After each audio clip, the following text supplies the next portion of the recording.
विवाह के लिए दोनों पक्षों की तरफ से हाँ होने के बाद विवेक ने सुगंधा से वादा लिया, मेरे माता पिता को कभी कोई कष्ट ना हो।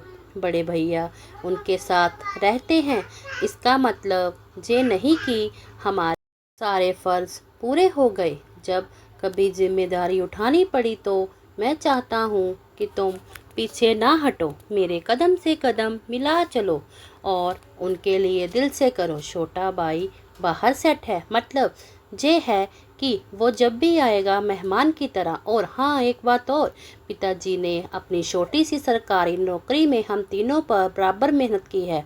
ये मेरी लापरवाही रही या किस्मत कह लो कि मैं दोनों की तरह बहुत आगे नहीं जा पाया, इसलिए कल को तुम्हें किसी तरह की हीन भावना ना हो, इसलिए पहले से मन पक्का कर शादी करना। छोटी सी प्राइवेट नौकरी है, घर में बेशक आलीशान सामान ना भरा हो, पर दिल में तुम्हारे लिए भरपूर प्रेम रहेगा। सुगंधा पढ़ी लिखी होशियार लड़की विवेक के पाक दिल और नेक इरादों से प्रभावित हो गई।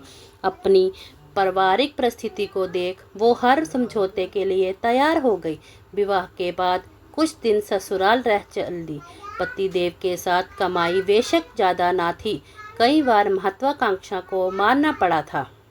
बेशक पिताजी ने कमी होते हुए भी हर सुविधाएं दी, लेकिन आज उन सुविधाओं में से भी भाइयों का अभाव था। अपने वादे के मुताबिक उसने तकलीफ़ों का कभी रोना नहीं पीटा। दोनों प्रेम से रहते, माता पिता के पास अक्सर आते जाते रहते। वहां जाकर बस एक बात खटकती थी कि माँ की कोई गलत बात लगने पर भैया भाभी का तुरंत पक्ष ले लेते, और विवेक उसकी उम्मीद सुगंधा से हर हाल में चुप रहकर सहयोग करने की थी। उसी बुरा भी लगता, बस 2 दिन आई हो वे कह विवेक चुप कर देता। सुगंधा जी अपने वादे के मुताबिक तन मन धन से सेवा में जुट गई। कुछ दिन बीतने के बाद सास बहू में वैचारिक भेद शुरू हो गए। कहीं होते हुए भी सुगंधा विरोध नहीं कर पाती, मन मनोस्त कर रह जाती। जिंदगी एक डर्रे पर चल पड़ी, कहीं कोई बदलाव नहीं। छोटी छोटी बातों में रोक टोक रिश्तों में दूरियां लाने लगी।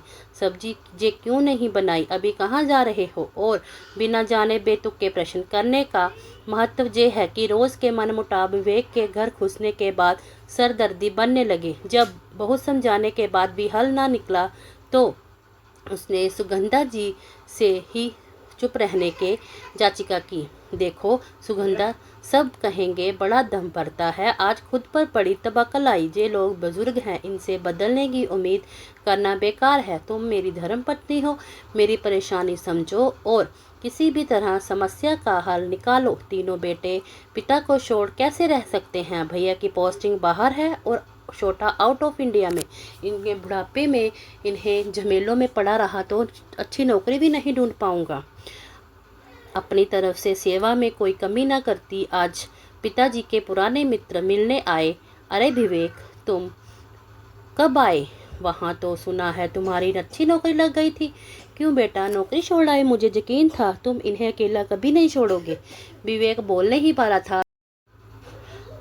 हमने जहाँ कहा जहाँ आकर रहो, थोड़ा कम भी मिलेगा तो क्या, घर खर्च तो हम चला लेंगे, इस बहाने थोड़ी बचत भी हो जाएगी। वहाँ जितनी कमाई थी सब खर्च हो जाती। विवेक पिता की शक्ल देखता रहा। उसे लगा था पिता इसी तारीफ करेंगे कि सब छोड़ गए, तो इसने अपनी नौकरी की परवाह नहीं की और चला आया। वो मन में ही मन तकलीफ से भर उठा।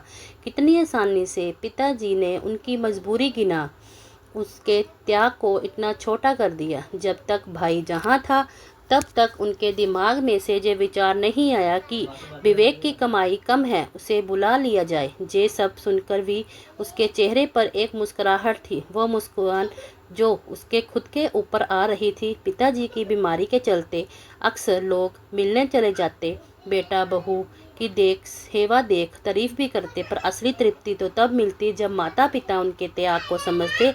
बहू चुपचाप काम में लगी रहती, उसने साथ बैठना कम कर दिया। उसे अपने से ज़्यादा पति का सोचकर लगता। एक दिन गुस्से में बोली, देखिए सेवा करना अपनी जगह है, लेकिन जब सामने वाले को आपके लिए कदर ना हो तो वही सेवा बेवकूफ़ी नज़र आती है। जानते हैं आप अब मम्मी जी सबसे क्या कहती हैं? लोग हमें बेवकूफ़ समझने लगे हैं। विवेक उसकी बात पर मुस्कुरा कहता, तुम क्या समझती हो मैं इतना नादान हूँ कि सबका मन पढ़ना नहीं जानता? जे दुनिया और जहाँ के लोगों की छोड़ो, तुम सीधा चल रहे हो, फर्ज अदा कर रहे हो, तो जे तुम्हें बेवकूफ़ का दर्जा दे रहे हैं। अभी तुम जहाँ से गए नहीं कि वही लोग सीधे यही कहेंगे वो तो पराई थी, क्या सेवा करती जब बेटा ही अपना फ़र्ज़ अदा कर सका।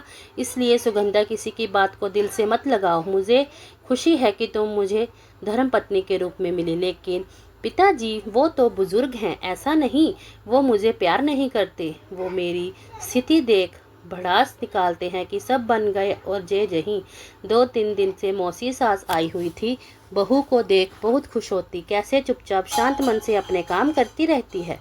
दीदी कुछ भी कह, तेरी बहू लाखों में एक है, तन मन धन से सेवा लगी रहती है। बड़े के क्या हाल है और छोटा वो सब कैसे? पिताजी बीच में ही गर्व से बोले, दोनों बहुत होनहार हैं, अच्छी कमाई करते हैं। उन दोनों ने मेरी मेहनत सफल कर दी, शान से कह सकता हूँ। दोनों लायक है, उनके ऊपर पैसा लगाया तो आज उन्होंने सर उठाने लायक रखा है। जीजा जी, लायक तो विवेक है, बड़ा तो बीमारी की हालत में भी आपको छोड़ चला गया। इसे देखो, अपना आगा देखा ना पीछा, सब छोड़ सेवा में चला आया। देखो साली साहिबा, सेवा करता है तो उसे उसका मेवा भी मिलता है। दोनों लायक थे, निकल गए। हमने तो इस पर भी उतनी ही मेहनत की थी, कुछ बनता तो जे कौन सा रुकता। शुरू से नालायक था, कभी किसी की नहीं सुनी। आज जहाँ है तो हमारी वजह से 2 पैसे बचा लेता है। जे नहीं होता तब भी हम अपने समर्थ तो थे ही, अपनी व्यवस्था करते। बहू सब सुन रही थी, जानती थी जो अपने बच्चे के प्रेम त्याग को नहीं समझे वो उसके लिए क्या कर सकते हैं। उसे विवेक के लिए बहुत तकलीफ हुई, मन तो आया अभी की अभी उसे ले जहाँ से चली जाए। मौसी सास ने फिर पक्ष रखते हुए कहा, कुछ भी कहो, ऐसे बच्चे आज के समय में मिलना मुश्किल है। आपकी किस्मत अच्छी है जो दीदी बहू और तुम्हारी कोई बात होते हुए नहीं देखी। क्या बात है, सब ठीक है ना? वो बेचारी कहीं आती जाती नहीं, एक तुम ही हो, उसके मन को पढ़ सकती हो। सास कुछ बोलती उससे पहले सुगंधा हंसते हुए बोली, मौसी जी माफ़ कीजिए, छोटा मुँह बड़ी बात कह रही हूँ, आप खुद सोचिए। नालायक बेटे की बहू लायक कैसे हो सकती है? नालायक बहू है, पति ने कहा। माता पिता अकेले हैं तो साथ देने चली आई, बुजुर्ग हैं, उनका हर कहा मानना होगा, तो बिना विरोध जो कहा वो मानती गई। कभी इन लोगों की कोई पसंद नहीं आई तो पति से कहा। उस नालायक बेटे ने माता पिता के सामने मुंह बंद रख बिन विरोध के चुपचाप करते रहने को कहा कि ये नालायकी मैंने तब दिखाई होती जब सब कुछ छोड़ छाड़ कर जहाँ आने को तैयार हुए थे। बहू की बात से सास ससुर के चेहरे का रंग उड़ गया।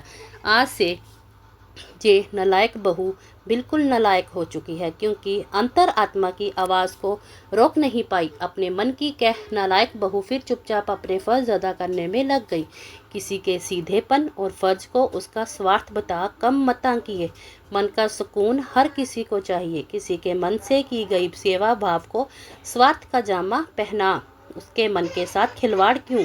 भावनाएं हर किसी में होती हैं, पर समय पर अभिव्यक्त कराने वाले विचारों की कद्र करनी चाहिए। एक बार एक कहानी पढ़ी थी जिससे प्रभावित होकर ये कहानी लिखी बेशक जे है आसपास की भी नहीं, उसमें बेटे के व्यक्तित्व को इंगित किया गया है। विचार आया कि बेटा तो आपका अपना है, बचपन से ही माँ बाप के स्वभाव से परिचित है। ऐसे में धन्य है वो बहू जो अपने सपनों को दबा पति के फर्ज को पूरा करने में उसके कंधे से कंधा मिला चल रही है। उसकी सेवा को इतनी आसानी से मजबूरी का नाम मत दे। जो आपकी सेवा कर सकती है वो अलग रह सकती है, पति की भी कमाई में हर संभव मदद कर सकती है।